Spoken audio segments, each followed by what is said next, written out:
ایک اور خاص چیز بھی دی گئی تھی، اور وہ چیز ہے نفس۔ نفس ہی وہ چیز ہے جو ہم سے تقاضے کرتا ہے۔ نفس کے لیے قرآن اور حدیث میں اتنی ڈیٹیلز موجود ہیں کہ اس کے لیے الگ سے کئی چیپٹرز لکھنے پڑ سکتے ہیں۔ اس لیے ابھی کے لیے میں آپ کے سامنے نفس کے بارے میں بس اتنا ہی ذکر کرنا چاہوں گا کہ ایک آدمی بہت ڈرا ہوا آپ صلی اللہ علیہ وسلم کے پاس آیا اور کہا، یا رسول اللہ صلی اللہ علیہ وسلم، میری نفس میں بعض ایسی باتیں آ جاتی ہیں جن کے متعلق میں سوچنے کے بجائے آسمان سے گر جانا زیادہ پسند کرتا ہوں۔ آپ صلی اللہ علیہ وسلم نے اسے تسلی دیتے ہوئے کہا کہ یہی تو ایمان ہے۔ نفس انسان کو ملی ایک بہت ہی طاقتور اور خطرناک خاصیت ہے۔ البتہ روح قرآن پاک کے مطابق 5 مرحلوں یعنی لیبل سے گزرتی ہے۔ پہلی اسٹیج سورہ اعراف میں ہے، وہ اسٹیج جو ہماری روح نے عالم ارواح میں گزاری تھی، جہاں ہم نے اللہ رب العزت سے ایک عہد بھی کیا تھا کہ ہم گواہی دیتے ہیں آپ ہی ہمارے رب۔ وہ عظیم عہد جس کا نام بھی سورہ اعراف میں ہے، عہد الاصل۔ دوسری اسٹیج سورہ سجدہ میں ہے، وہ اسٹیج جو ہماری روح نے ہماری ماں کے پیٹ میں گزاری، جہاں پہلی مرتبہ وہ ہمارے جسم میں پھونکی گئی تھی۔ جامع ترمذی کے مطابق آپ صلی اللہ علیہ وسلم نے ارشاد فرمایا کہ ہر شخص اپنی ماں کے پیٹ میں 40 دن تک نطفے کی شکل میں رہتا ہے، پھر اتنے ہی دن علقہ کی شکل میں رہتا ہے یعنی خون کی شکل میں، اور پھر اتنے ہی دن ملغہ یعنی گوشت کے لوتھڑے کی شکل میں، اور پھر اللہ کے حکم سے ایک فرشتہ آ کر اس کے اندر روح پھونک دیتا ہے، اور اسی وقت اللہ کے حکم سے اس روح کے لیے 4 چیزیں لکھ دی جاتی ہیں: اس کا عمل، اس کا رزق، اس کی موت، اور اس کا نیک بخت اور بدبخت ہونا۔ تیسری سٹیج وہ ہے جس کے متعلق پورے قرآن پاک میں آیات موجود ہیں، یعنی کہ وہ سٹیج جس سے ابھی ہماری روح گزر رہی ہے، میری، آپ کی، ہم سب کی، یعنی ہماری اس دنیا کی زندگی۔ چوتھی سٹیج سورہ مومنون میں ہے کہ جب ہمارے جسم کو موت آ جائے گی، یہ برزخی زندگی، ایک انتظار جہاں سے ہماری روح کی واپسی ناممکن ہے۔ ہمارے جسم سے روح نکلنے کے واقعات بڑے حیران کن ہیں۔ آپ صلی اللہ علیہ وسلم نے ارشاد فرمایا کہ اگر اللہ تعالیٰ کسی بندے کی روح کسی علاقے میں قبض کرنا چاہے تو وہ اس علاقے میں پہنچنے کے لیے اس شخص کے لیے کوئی نہ کوئی ضرورت بھی پیدا کر دیتا ہے، جہاں پہنچ کر اس کی روح قبض کر لی جاتی ہے یا نکالی جاتی ہے۔ اب روح کا جسم سے نکلنا مختلف طریقوں سے ہوتا ہے، لیکن میں آپ کو اس طریقے کے بارے میں بتا رہا ہوں جس کو سن کر ایک انسان کو تھوڑی خوشی محسوس ہو۔ آپ صلی اللہ علیہ وسلم کی وفات کے بعد طلحہ بن عبید اللہ رضی اللہ تعالی عنہ بہت اداس اور پریشان رہا کرتے تھے، اور ایک دفعہ انہوں نے اپنی اس پریشانی اور غم کا ذکر حضرت عمر فاروق رضی اللہ تعالی عنہ سے کیا۔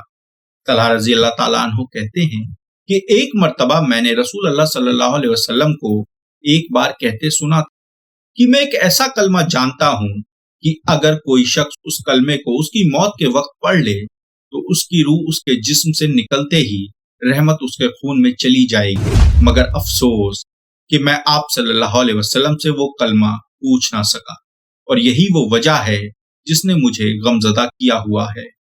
اس پر حضرت عمر فاروق رضی اللہ تعالیٰ عنہ نے کہا کہ میں جانتا ہوں وہ کلمہ کون سا ہے۔ وہ کلمہ ہے جسے نبی پاک صلی اللہ علیہ وسلم نے اپنے چچا ابو طالب کو پیش کیا، لا الہ الا اللہ۔ انفیکٹ آپ صلی اللہ علیہ وسلم نے فرمایا کہ اپنے مردوں کو لا الہ الا اللہ کی تلقین کیا کرو، کیونکہ اس کی وجہ سے مومن کی روح پسینے کا قطرہ ٹپکنے کی طرح نرمی سے نکل جاتی ہے، اور روح کے اس طرح سے نکلنے پر سورہ فجر میں بہت ہی پیاری آیات کہ اے اطمینان والی روح، اپنے رب کے پاس اس طرح لوٹ چل کہ تو اس سے راضی، وہ تجھ سے راضی۔ اس لیے نیک روح کو نکالنے والے فرشتے بار بار اسے کہتے ہیں کہ اے پاک روح باہرہ، تو تو تعریف کے قابل ہے، تجھے سکون اور خوشبوؤں کی خوشخبری ہو، تیرا رب تجھ سے ناراض نہیں ہے۔ وہ فرشتے اس بات کو بار بار کہتے ہیں یہاں تک کہ وہ روح باہر آ جاتی ہے اور پھر اسے آسمان کی طرف لے جایا جاتا ہے۔ ابو سلمہ رضی اللہ تعالی عنہا کی وفات کے وقت ان کی آنکھیں اوپر اٹھ چکی تھیں۔ آپ صلی اللہ علیہ وسلم تشریف لائے، ان کی آنکھوں کو بند کیا اور فرمایا کہ جب روح جسم سے نکالی جاتی ہے تو انسان کی نظر اسی روح کے پیچھے جاتی ہے۔ آپ صلی اللہ علیہ وسلم نے یہ بھی فرمایا